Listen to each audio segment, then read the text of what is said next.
하나님 말씀 본독해 올리겠습니다. 마태복음 7장입니다. 마태복음 7장 1절에서 5절 말씀 본독해 올리겠습니다. 비판을 받지 아니하려거든 비판하지 말라. 너희의 비판하는 그 비판으로 너희가 비판을 받을 것이요 너희의 헤아리는 그 헤아림으로 너희가 헤아림을 받을 것이니라. 어찌하여 형제의 눈 속에 있는 티를 보고 내 눈 속에 있는 들보를 깨닫지 못하느냐. 보라, 내 눈 속에 들보가 있는데 어찌하여 형제에게 말하기를 나로 내 눈 속에 있는 티를 내게 빼게 하라 하겠느냐. 외식한 자여, 먼저 내 눈 속에서 들보를 빼어라. 그 후에야 바퀴를 보고 형제의 눈 속에서 티를 빼리라. 아멘. 기도합니다. 할렐루야. 아버지 하나님 감사합니다. 오늘 시간에도 함께하여 주옵소서. 저기 마태복음 7장 1절로 5절 말씀을 가지고 자기를 지키는 방법이라는 내용으로 은혜를 나누고자 합니다. 종이 비록 부족하고 연약하고 우둔할지라도 오늘 종의 입술을 들어 사용하여 주옵시고 종의 입술에 선포되는 모든 말씀이 저희들이 귀에는 하나님의 말씀으로 들려지게 하옵소서. 사람의 말, 종의 말로 받지 않게 하여 주옵소서. 오늘 이 시간에도 깨닫는 은혜 주실 줄 믿사오며 우리 주 예수 그리스도 이름으로 감사하며 기도하옵나이다. 아멘. 오직 예수, 우리 예수님밖에 없습니다. 우리를 구원하실 분도 예수님 한 분밖에 없습니다. 주 예수님의 평강이 여러분에게 임할지어다. 아멘. 베드로의 신앙 고백합니다. 예수님 당신은 그리스도시요 살아계신 하나님의 아들이십니다. 예수님 당신은 나의 구세주, 나의 전부이십니다.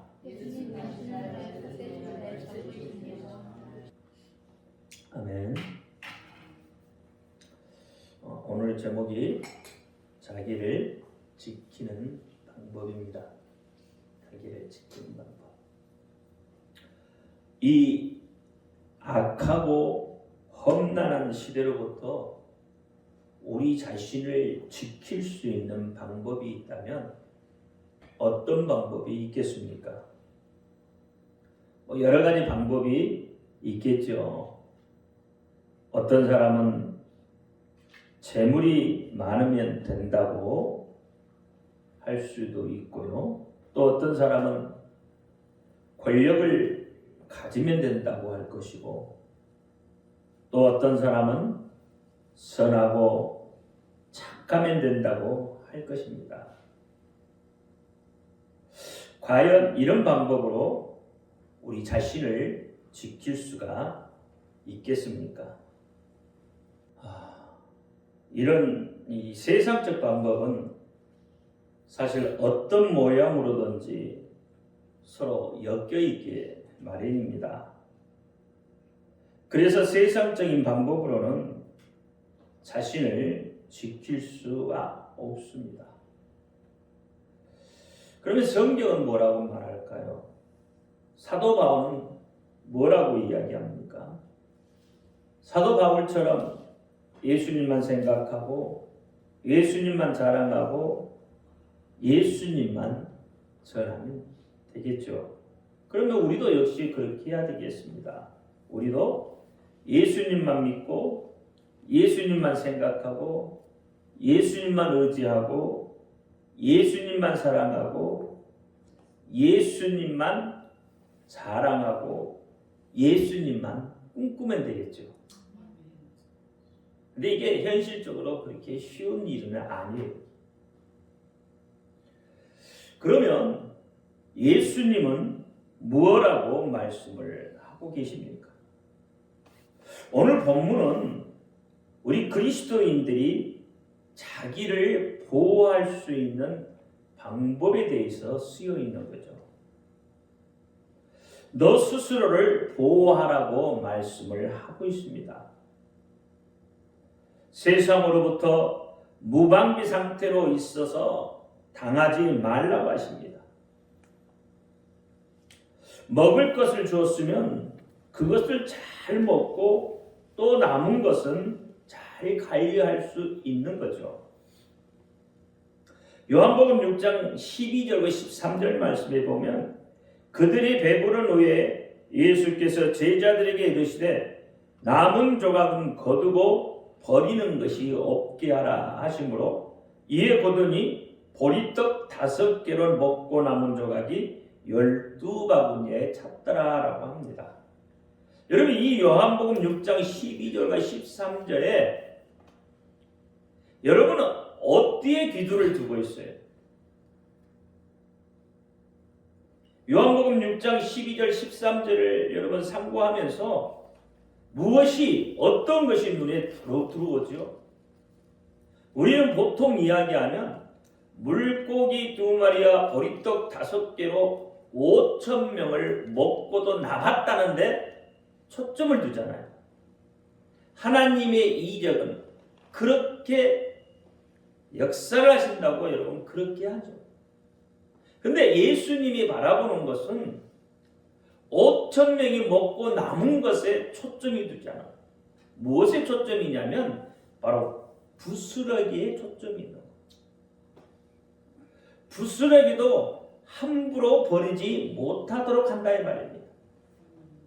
우리 그리스도인들이 그렇게 아무것도 아닌 것까지도 우리는 잘 관리할 수 있어야 되는 거예요. 그래야 여러분 세상으로부터 우리를 보호할 수가 있게 되는 거예요. 사람이 눈으로 보는 것은 한계가 있습니다. 물컵에 여러분 젓가락을 넣어보면 물에는 물속에 들어간 그 젓가락이 구부러진 것처럼 보이잖아요. 그런데 어떻습니까? 젓가락이 구부러져 있는 건가요? 아니잖아요. 실상은 고든 것이에요. 그러니까 우리가 눈에 보이는 대로 말하다 보면 낭패를 당하게 된다는 거예요. 우리의 삶이 아무리 절망적일지라도 믿음이 있으면 찬란한 태양을 바라볼 수가 있습니다.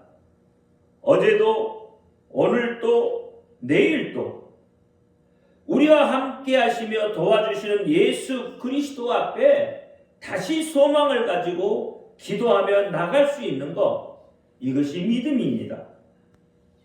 인생의 모든 문제는 엄밀히 따져보면 모두 다 이 믿음하고 연결이 되어져 있는 거예요. 결국 믿음의 문제라는 거죠. 믿음을 잘 지킨다는 것은 바로 이 부스러기라도 함부로 여기지 말고 잘 관리할 수 있다는 거예요. 이것을 우리 말로 이야기해 보면 아무리 작은 말, 그냥 생각 없이 내던진 말이라도 누군가는 그 말 때문에 상처를 받는다는 거예요. 그렇기 때문에 작은 말이라도 함부로 해서는 안 된다는 겁니다. 그것이 너 자신을 지키는 방법이라는 거죠. 예수님께서는 완전한 떡보다는 바로 이 부스러기 같은 우리들을 위해서 자신의 귀한 생명을 들여 십자가에서 피 흘리면서까지 희생하셨고 우리를 지켜주셨습니다. 자기를 보호하는 방법. 여러분, 세상에서 일어나는 전쟁은 서로 공격하고 죽이는 거예요. 그러나 이런 전쟁 속에서 자기를 보호할 수 있는 방법은 바로 참호 속에서 자신의 몸을 안전하게 숨기고 적의 공격으로부터 자신을 잘 방어해야 됩니다. 그래야 살 수 있는 거예요. 그런 의미로 오늘 본문은 성도의 영적 방어에 대한 문제로 쓰여져 있다는 거예요. 그러면 자신을 방어하는 영적 방법 중에 첫 번째가 뭐냐면 비판하지 말라는 겁니다. 오늘 본문 1절 말씀에 보면 비판받지 아니하려거든 비판하지 말라 그랬어요. 이 비판이란 말을 다른 말로 말하면 판단이라는 얘기예요. 그러니까 너희가 판단받지 아니하려거든 판단하지 말라는 이야기예요.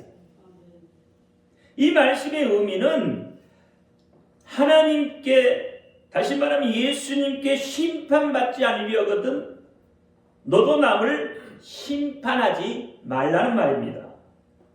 똑같은 말로 2절에 다시 기록하고 있어요. 반복해서 사용하고 있다는 거예요. 2절 말씀에 보면 너희의 헤아리는 그 헤아림으로 너희가 헤아림을 받을 것이다 그랬어요. 즉 남을 판단하는 자는 같은 잣대로 하나님께 보응을 받게 될 것이라는 사실을 말해주고 있는 거예요. 그만큼 자신을 지키는 일이, 믿음을 지키는 일이 중요하기 때문에 반복해서 말씀을 하고 있다는 거예요. 예수님을 구세주로 믿는, 구원받는 이 성도의 삶 속에서 자신을 지킬 수 있는 가장 기본이 되고 기초가 되는 것이 바로 남을 판단하지 말라는 것. 전국에 가서 승리할 수 있고 생명의 면류관, 영광의 면류관을 차지할 수 있는 그 방법이 남을 비판하지 않는 거예요. 동일한 말로 야고보서 2장 13절에 긍휼을 행하지 아니하는 자에게는 긍휼이 없는 심판이 있으리라. 긍휼은 심판을 이기고 자랑하느니라 라고 했어요. 제가 무슨 말씀을 하는지 잘 이해하시겠죠? 그러니까 마지막 때가 되면 형제를 미워하는 자는 그 미움의 잣대로 심판을 받게 되지만 형제를 사랑하는 자는 하나님께서도 사랑하시겠다고 말씀을 하는 거예요. 그것이 마지막 때 자신을 온전히 지킬 수 있는 길이 된다고 말씀을 하고 있다. 비판이라는 것은 상대의 잘못된 점을 지적해서 부정적으로 말하는 것을 비판이라고 국어사전에 이야기하고 있어요. 그러니까 비판하는 말은 누구나가 다 싫어하게 되어져 있어요. 그래서 비판받는 사람은 비판하는 사람에게 대해서 나쁜 감정을 갖게 되는 거예요. 어디 한번 두고 보자. 어디 한번 두고 보자는 거죠. 즉 그 말은 뭐예요? 언젠가는 나도 널 똑같이 보복하겠다는 이야기거든요. 그러니까 그런 마음을 갖게 된다 이 말이에요. 그러므로 우리는 일반적인 이 비판과 성경에서 말하는 이 비판을 사실 분별할 줄 알아야 됩니다. 사실 우리는 비판 그러면 도덕적, 윤리적으로 받아들입니다. 그래서 상대방의 옳고 그름만 따지고 정죄하고 마는 거예요. 더욱이 오늘날은 그 정도가 더욱 심각해져서 잘못된 것을 말하며 상대를 중상모략하고도 그것이 잘못됐다고 사과하는 용서를 빌지 않는단 말이에요. 그래서 서로가 다 원수를 지고 있어. 그러면 성경은 이 비판에 대해서 어떻게 말하고 있느냐? 성경은 성도가 세상으로부터 보호받는 방법의 영역으로 말씀을 하고 있다는 거죠. 이런 세상으로부터 너 자신을 보호할 줄 알아야 된다고 말씀을 하고 있어요. 그러니까 본문의 포인트는 너도 비판받지 말라는 거예요. 1절 말씀에 보면 비판을 받지 아니하려거든 비판하지 말라. 즉 다르게 이야기하면 너가 보복을 당하지 않으려거든 비판하지 말라는 것입니다. 그것이 너를 지키는 것이고 마지막 때 내 믿음을, 내 신앙을 지키는 방법이라는 거죠. 오늘 본문 속에서 감추어진 이 예수님의 의도를 살펴보면 내가 비판하면 너도 똑같이 보복을 당한다는 거예요. 그래 이 말씀을 다시 종합해 보면 이렇게 되는 거죠. 네가 하나님에 대해서 하나님을 비판하면 하나님도 너에 대해서 보복을 하신다는 거예요. 내가 이웃을 비판하면 내 입술에서 나온 말로 인해서 다른 이웃 사람들에게 똑같이 보복을 당한다는 거예요. 그러니까 결국은 네가 비판을 하면 하나님도 이웃도 다 보복을 하게 된다는 말씀이에요. 그런데 우리 하나님은 우리를 심판하기보다는 복 주시기를 원하십니다. 그래서 너 자신을 지키라고 하는 거예요. 그러므로 진실로 영적인 사람은 남의 잘잘못을 비판하지 않습니다. 여러분 석가나 공자나 맹자 또는 무하마드 같은 알라 같은 신 등은 이런 사람들, 이런 신들을 욕하는 사람은 없습니다. 이런 분들을 비판하는 사람도 없습니다. 그런데 예수님에 대해서 말하고 예수님에 대해서 증거하면 세상 사람들은 예수님을 판단하고 예수님을 비판합니다. 왜 그럴까요? 예수님이 그들보다 못해서 그렇습니까? 그들이 가지고 있는 사상에 못 미쳐서 그러냐 이 말이에요. 그렇지 않죠. 아니요, 절대 그렇지 않습니다. 예수님은 그들보다 수만 배 훌륭한 사상을 가지고 계신 분이세요. 누가 나를 대신해서 목숨을 버렸습니까? 누가 나 같은 부스러기를 위해 자신을 희생하고 고난을 당하고 채찍에 맞고 손과 발에 대못이 박혔습니까? 누가 나 같은 보잘것없는 자를 위해서 자신의 살과 피를 내어주었습니까? 없습니다.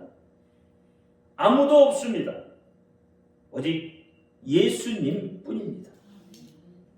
그럼에도 불구하고 세상 사람들은 왜 그렇게 예수님에 대해서 핍박하고 조롱하고 비판합니까? 그것은 진리가 그 속에 들어가기 때문에 그렇습니다. 빛이 들어가면은 어두움은 물러가기 때문에 그렇습니다. 가짜는 진리를 싫어합니다. 진짜를 싫어한단 말이에요. 어두움은 빛을 싫어한 것과 같기 때문에 그래요. 그래서 말씀에 보면 예수님 자신도 계속 비난을 받으셨어요. 비판을 받았어요. 판단을 당하셨어요. 왜요? 예수님이 진리이시고 빛이기 때문에 그렇습니다.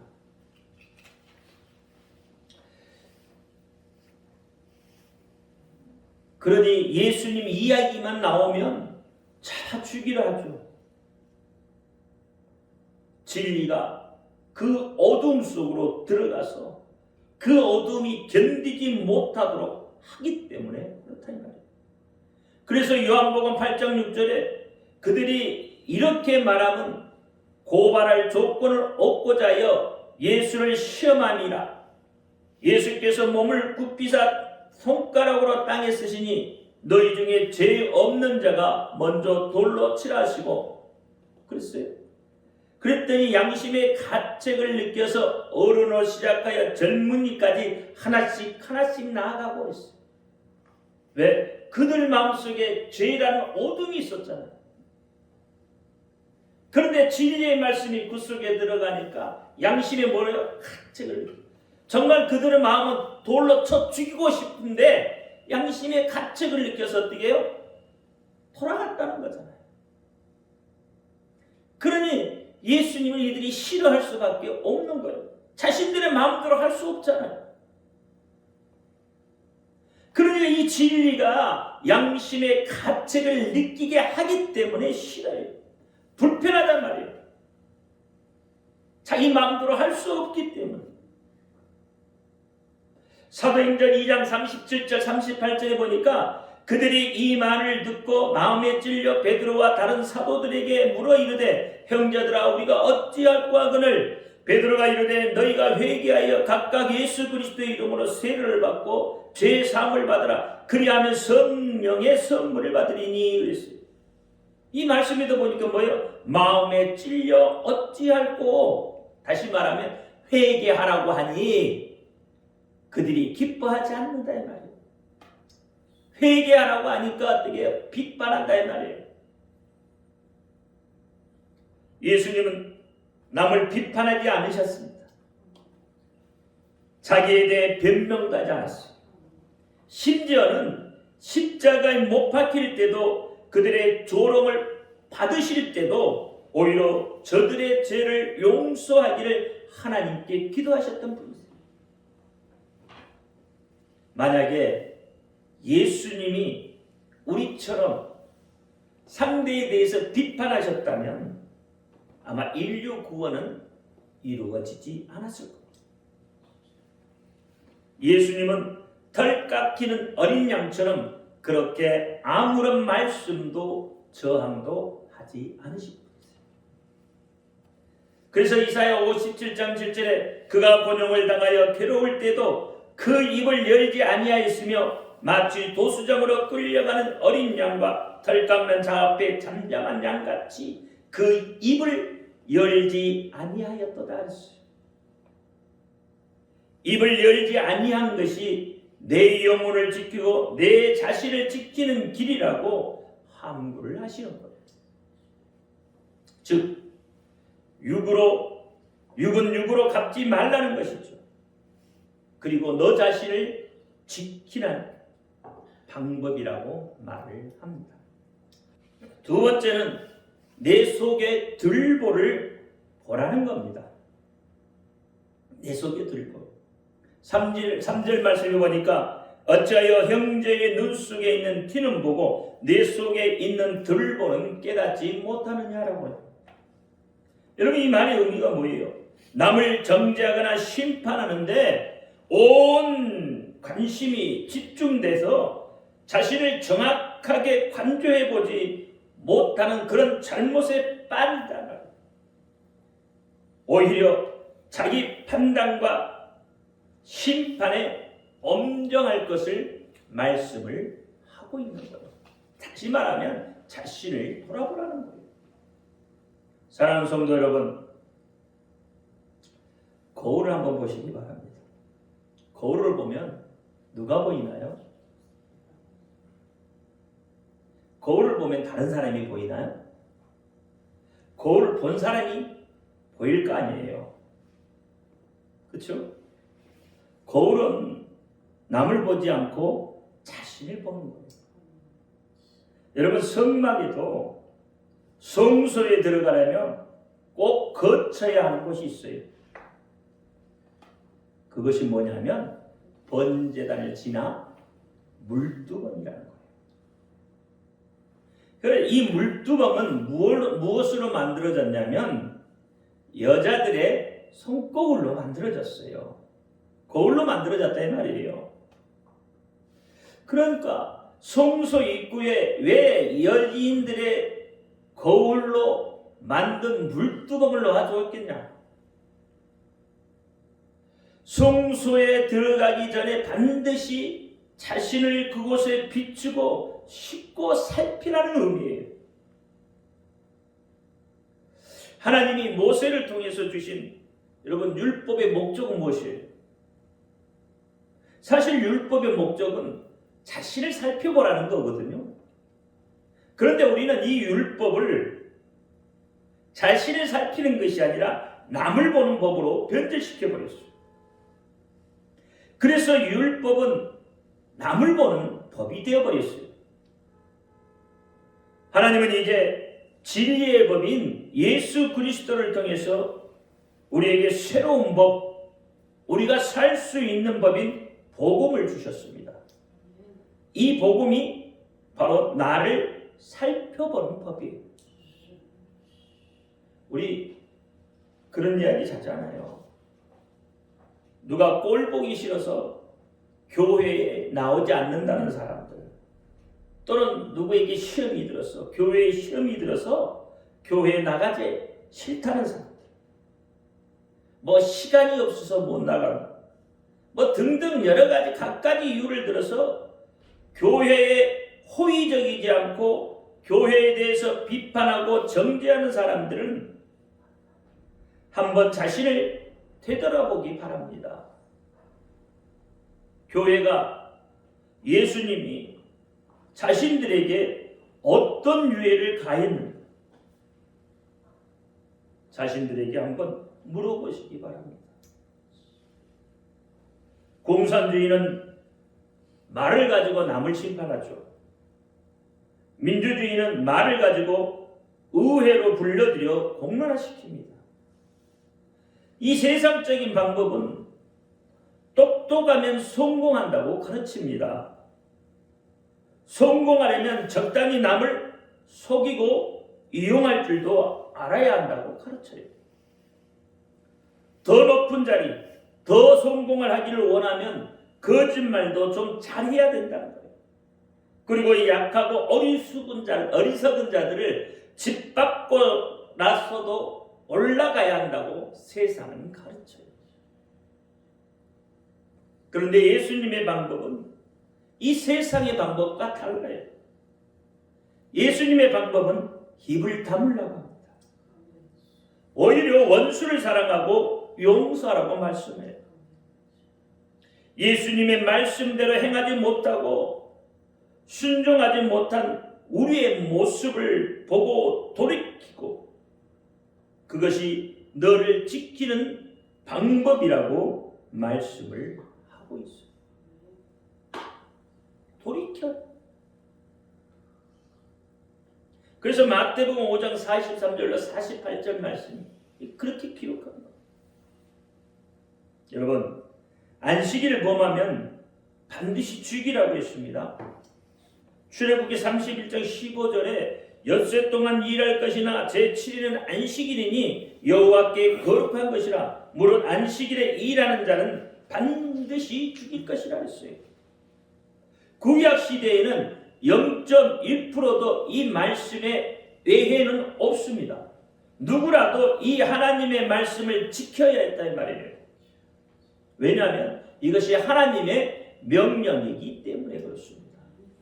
그래서 구약에 보면 여러분 나무하러 간 그를 어떻게 해요? 돌로 쳐 죽이잖아요. 안식일은 뭘 했다고요? 일했기 때문에. 그러나 여러분 우리가 보면은 우리 자신도 모르게 안식일을 범할 수 있는 것이죠. 그럼 안식일을 범하면 죽이라고 했습니다. 가령 안식일에 일하는 자를 보거든 돌로 쳐 죽이라고 했으면 죽여야 하는 것이 하나님의 법이고 명령이라면 그대로 해야 되잖아요. 그런데 돌을 집어드는 순간 그것이 뭐예요? 일하는 것이 되어요. 그러면 어떻게 돼요? 돌을 집어서 드는 게 일하니까 어떻게? 그래도 하나님의 명령이니까 일단 들어서 돌로 쳐 죽였다 이 말이에요. 그럼 하나님은 뭐예요? 살인자는 어떻게 해요? 또 돌로 쳐 죽이라고 했잖아요. 돌로 쳐 죽이면 그 사람은 뭐예요? 그 사람을 죽인 사람이 자기는 뭐가 되는 거예요? 살인자가 되잖아요. 그러면 그 살인하는 것을 목격한 사람은 또 어떻습니까? 살인한 자를 목격한 사람이니까 어때요? 그 사람이 죄를 지었으니까 그 사람은 또 돌로 쳐 죽여야 된단 말이에요. 그럼 어떻게 해요? 이게 계속 어떻게 해요? 순환되어서 계속 가잖아요. 계속 순환되죠. 어디까지 순환돼요? 이 용서가 없기 때문에 그렇단 말이에요.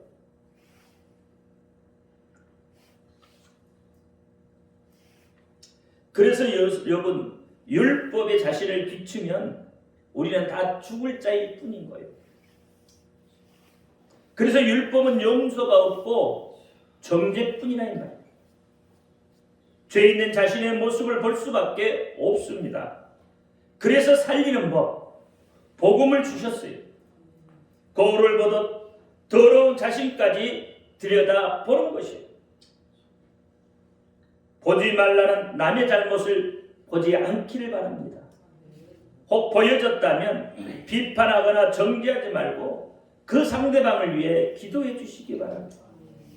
그것이 마귀로부터 자신을 온전히 지키는 법이에요. 그래서 마태복음 5장 44절에 나는 너희에게 이르노니 너희의 원수를 사랑하며 너희를 박해하는 자를 위하여 기도하라 라고 말합니다. 영적으로 보호받기를 위하라는 말씀이에요. 그래서 남을 보기 이전에 자기 자신부터 살펴보라는 겁니다. From outside in, 이것이 율법이에요. 즉 남을 보는 거예요. outside, 내 자신 밖에서 남을 보는 거. From inside in, 이것은 뭐예요? 복음이에요. 다시 말하면 내 자신을 안으로, 내 자신을 보라는 거예요. 그러니까 자신을 먼저 보는 것, 이것이 그리스도인이라는 거예요. 자신을 먼저 바라보는 사람은 절대적으로 남을 판단하거나 정죄할 수가 없습니다. 사람은 말로 전부 망가뜨립니다. 그래서 로마서 3장 10절에 기록된 바 의인은 없나니 하나도 없다 했어요. 하나님 앞에 의인은 하나도 없습니다. 그러므로 너도 비판을 할 수 있으니까 입을 다물라고 하는 거예요. 예수님께서 우리를 세상으로부터 보존시키기 위해서 내 입을 다물라고 말을 하는 겁니다. 요한복음 17장 12절에 내가 그들과 함께 있을 때에 내게 주신 아버지의 이름으로 그들을 보존하고 지켰나이다. 그리고 15절에 내가 비옵는 것은 그들을 세상에서 데려가기 위함이 아니고 다만 악에 빠지지 않게 보존하기 위함이다 그랬어요. 여러분 우리 세상에 살잖아요. 여러분 그럼 힘들면 어떻게? 하나님 왜 나를 데려가지 않아요? 그렇잖아요. 근데 예수님은 뭐라고 그래요? 그러기 위해서 이야기한 것이 아니라 너를 이 세상으로부터 지키기 위해서, 다시 말하면 악에 빠지지 않기 위해서 그렇게 하신다고 말해요. 율법은 전부 남을 말하는 겁니다. 율법은 뭘 잘못했는가를 찾고 있는 거예요. 율법은 잡아 죽이는 데 혈안이 되어 있는 거예요. 그러나 예수님은 마음으로 음욕을 품는 것도 죄로 보시고, 그러므로 자기 자신을 먼저 보라고 하시는 겁니다. 마태복음 5장 22절에 나는 너희에게 이르노니 형제에게 노하는 자마다 심판을 받게 되고 형제에 대하여 나가라고 하는 자는 공회에 잡히게 되고 미련한 놈이라 하는 자는 지옥불에 들어가게 되리라 했어요. 이 나가라고 말하는 자는 지옥불에 던진다고 강력하게 말합니다. 이 모두가 자신을 바라보는 말이에요.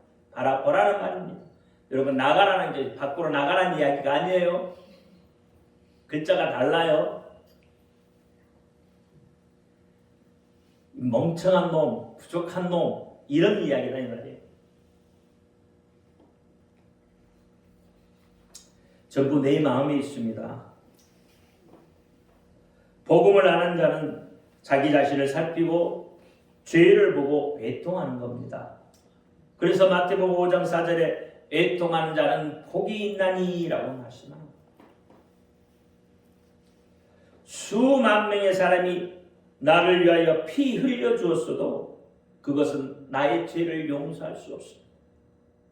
오직 죄 없으신 예수님의 피 흘림이 아니면 아무런 의미가 없습니다. 예수님의 피의 공로를 힘입은 성도인 우리는 하나님의 자녀답게 살아야 합니다. 이것이 굉장한 진리죠. 불 앞에 있는 사람은 어두움을 볼 수가 없습니다. 신령한 사람은 빛 가운데 있는 사람이에요. 그런데 사람의 입은 하나님을 대적 안 됐어요. 바벨탑의 사건은 하나님이 언어를 흩어버린 사건입니다. 신약에서는 성령이 임하면 입에서부터 입을 먼저 제어하신다고 말씀을 해요. 사도행전 2장 3절과 4절 말씀에 보면 성령의 불의 해같이 갈라지는 모습으로 임하실 때 다른 소리를 못하게 하신다 이 말이에요. 성령이 말하게 하심에 따라 다른 방언으로 말하기를 시작했다고 하잖아요.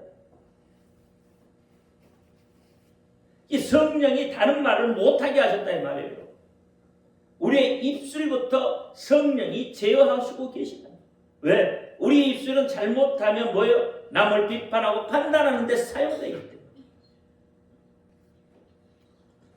방언은 여러분 욕하는 소리보다 훨씬 좋은 겁니다. 1000만 배 더 좋은 거예요. 근데 어떤 사람은 뭐 방언하면 안 된다 그렇잖아요. 욕하는 소리보다 훨씬 좋습니다. 그렇잖아요. 다른 말 하지 않으면 얼마나 좋아요. 우리 크리스찬들은 세상을 바라보는 눈을 좀 열고 하시기를 바랍니다. 그리스도인이라는 이 자존감을 세우시고 가슴을 좀 활짝 펴고 당당하시기를 바랍니다. 자신을 지키는 길이에요. 여러분 옷 잘 입는 것, 화장 잘하는 것, 좋은 차 타고 잘 먹고 잘 산다고 해서 여러분 우리의 내세가 결정되어지는 것은 아닙니다.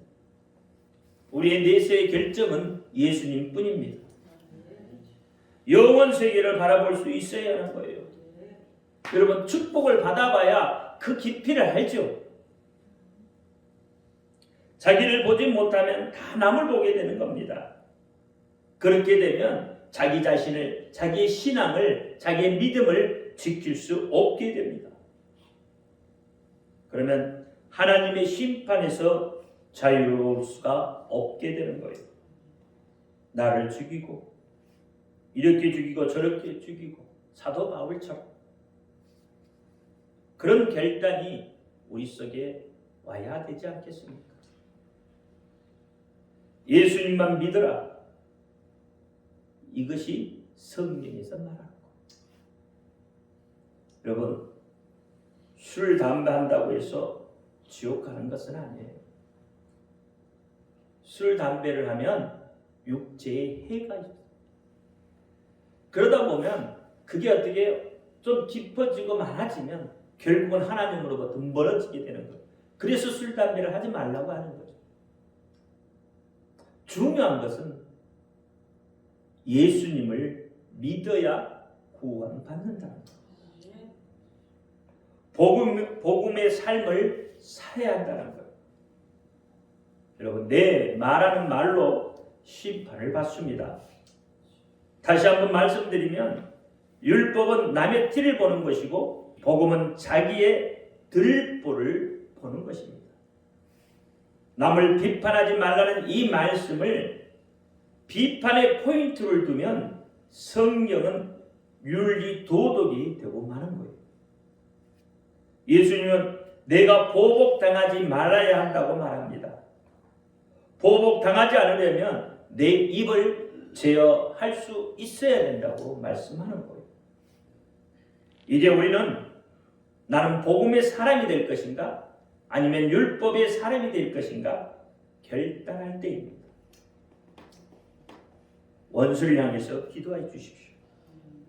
그러면 예수님의 심장이 우리의 영혼 속에 그대로 이루어지고 전달되는 겁니다. 하나님의 법은 남에게 적용시키는 것이 아닙니다. 남에게 적용시키면 나도 같이 죽는 거예요. 복음은 자기에게 적용하라는 겁니다. 비판받아서 망하지 않으려면 비판하지 말라는 겁니다. 법은 남에게 적용하는 것이 아니라 나에게 적용하는 거예요. 나에게 적용하면 예수님의 은혜를 얻습니다. 예수님의 사랑을 받습니다. 여러분, 하나님의 말씀은 그래서 거울입니다. 거울을 들여다보는 것이에요. 자기를 들여다보는 것이에요. 야고보서 1장 23절에 내 모습이 얼마나 추하고 보잘것이 없는가를 거울을 통해서 들여다보는 거예요. 여러분, 아주 깊은 산골에 숯을 구워서 파는 부부가 있었습니다. 숯을 팔아서 아주 행복하게 재미있게 살았어요. 그런데 어느 날 숯을 다 굽고 이제 남편이 그 숯을 팔려고 시장을 갔어요. 시장에 갔더니 참 좋은 것들이 많잖아요. 그래서 아내에게 무엇을 사주고 싶어서 이제 고르다 보니까 이 명경이라고 된 날에는 손거울. 그래서 거울을 하나를 이렇게 보고 있는데, 들여다보고 있는데, 거울에 뭐가 보일까요? 자기 모습이 보이잖아요. 참 이상한 거죠. 거울을 처음 봤으니까. 그래서 어떻게 해요? 참 거울을 보면서 자기가 웃으면 거울도 따라 웃고, 자기가 말하면 따라 말하고, 거울이 그렇더라 이 말이에요. 참 신기한 것이다라고 거울을 사가지고 집으로 돌아왔어요. 집에 돌아와서 이제 거울하고 이야기를 하는 거예요. 거울을 들여다보면서 누가 있어요? 친구가 하나 생긴 거잖아요. 거울 속에 남자가 있으니까 친구가 하나 생긴 거예요. 그러니까 매일같이 한 번씩 들여다보면서 이야기도 하고 웃기도 하고, 그럼 거울도 똑같이 따라서 이야기하고 똑같은 말로 위로도 해주는 것 같고 그렇더란 말이에요. 그러니까 어떻게 자꾸 이 아내하고의 시간이 점점 짧아지잖아요. 적어지잖아요. 그러니까 아내가 이상하게 여겼고요. 그리고 어떻게 해요? 어느 날 남편이 도대체 뭘 하고 있는가 몰래 이렇게 열다 보니까 뭐 조그마한 걸 하나를 가지고 막 이야기도 하고 막 좋아서 어쩔 줄 모르더라는 거예요. 그래서 남편이 이제 숯을 구우러 이제 숯감하러 가고 난 뒤에 아내가 몰래 들어갔습니다. 남편 방에. 그래서 남편이 감춰놓은 그 거울을 꺼내서 봤어요. 도대체 뭘 가지고 이렇게 하나? 딱 들여다보니까 뭐가 보이죠? 여자가 보인 거예요. 그러니 이 아내가 뭐라고 생각을 했겠어요? 이 남자가 나 외에 다른 여자를 어디다 숨겨놓고 이 속에 숨겨놓고 바람을 피운다고 이제 노발대발 된 거예요. 그리고 이제 남편이 숯을 굽고 이제 집에 들어오니까 이제 추궁하기 시작하잖아요. 당신이 어떻게 그러냐고, 그럴 줄 몰랐다고. 도대체 무슨 소리냐고. 아니, 여기에 보니까 이 여자를 당신이 감춰놓고 이 여자하고 매일 밤 이야기하고 매일 밤 이 여자를 보고 좋아서 시시덕거리고 그러지 않냐고. 이 여자하고 바람을 피워 언제부터 그렇게 바람을 피웠냐고. 진짜 난리가 난 거예요. 둘이 싸움이. 도대체 무슨 소리냐고. 그 여자가 어디가 있냐고. 줘보라고. 다시 봐라고. 보니까 뭐가 보여요? 남편이 보니까 뭐가 보여요? 남자가 보이잖아요. 자기 모습 남자가 보이잖아요. 보라고 남자지 않냐고. 여자가 또 뺏어서 보니까 여자가 보이잖아요. 여자 잤냐고. 어떻게 이게 남자냐고. 그러면서 대판 싸움이 벌어진 거예요. 그러다가 이제 그 싸움의 소리를 듣고 동네 노인네가 어르신이 이제 온 거예요. 도대체 왜 싸우냐고. 그러니까 아내가 그럴까요? 이 남자가 이 여자를 숨겨놓고 바람 피우고 어쩌고 한다고 막 할 거 아니에요. 그러니 남자가 또 변명할 거 아니라고. 이게 남자하고 난 이야기를 한 거라고. 그러니까 노인이 어떻게 줘봐라고. 그게 뭔지. 그래서 줘서 봤어요. 봤더니 누가 보이죠? 주름이 자글자글한 노인이 보이는 거잖아요. 참 이상한 사람들이에요. 이게 어떻게 여자고 남자냐고. 이 노인만 보이구만. 자기의 보는 대로 생각하는 거예요. 보는 대로.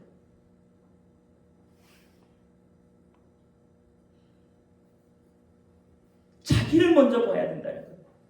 그런데 어떻게 보이는 대로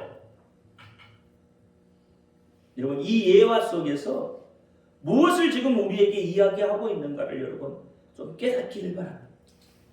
왜 이 이야기를 하겠어요? 이 예화를 통해서 여러분 교훈을 얻어야 되는 거예요. 너 자신을 믿고 예수님만 바라보는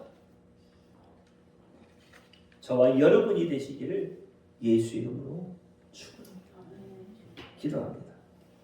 할렐루야. 아버지 하나님 감사합니다. 오늘 마태복음 7장 1절로 5절 말씀을 가지고 자기를 지키는 방법에 대해서 은혜를 나누었습니다. 알게 하시고 깨닫게 하신 하나님, 이 험난한 생에서 우리의 믿음을 지키고 우리의 신앙을 지키고 나를 지키는 방법이 남을 비판하지 말라는 것이었습니다. 남을 비판하지 않게 하여 주옵소서. 오히려 내 속에 들어있는 들보를 바라보는 그런 믿음을 갖게 하여 주옵소서. 예수 그리스도의 이름으로 감사하며 기도하옵나이다. 아멘.